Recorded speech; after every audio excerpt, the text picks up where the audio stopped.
जीतने वालों को मेरा सलाम। space.stackexchange.com पर कुछ रॉकेट साइंटिस्ट बात कर रहे हैं कि रॉकेट लॉन्च करने में कितना रॉकेट फ्यूल या तेल खर्च होता है। एक महाशय कहते हैं कि ड्रैग फोर्स को कैलकुलेट करने के लिए फलाना डिफरेंशियल इक्वेशन का इस्तेमाल करना होगा। वहीं दूसरे शिकायत करते हैं कि ड्रैग फोर्स से बड़ा फैक्टर है ग्रेविटी लॉस, हम उसको भूल नहीं सकते।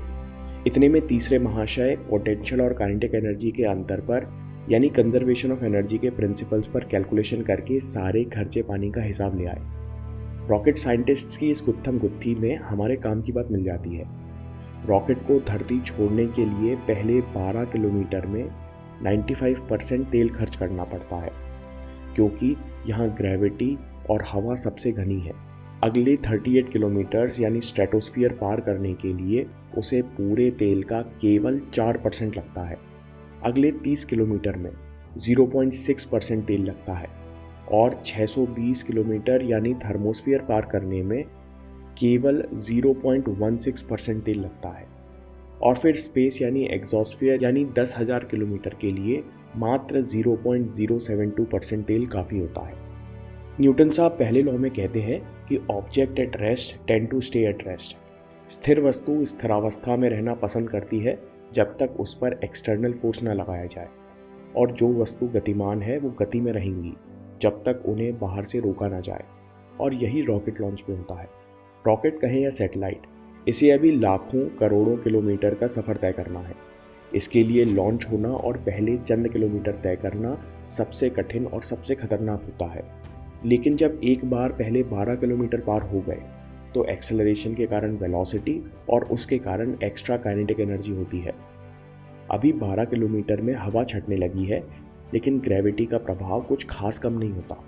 फिर भी रॉकेट को अगले 30 किलोमीटर में केवल 4% एनर्जी लगती है, क्योंकि अब मोमेंटम बन चुका है, उसके पास बची हुई काइनेटिक एनर्जी है।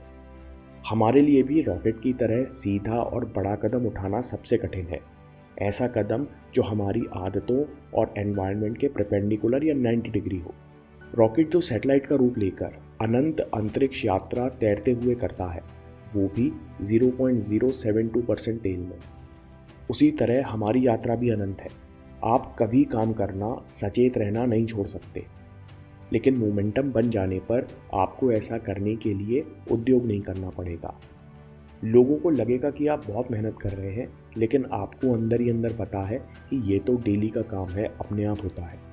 जब कोई इस मोमेंटम से काम करता है तो यहाँ हम जीतेंगे ऑफिस में कहते हैं कि लड़का तो ऑटो मोड में आ गया है।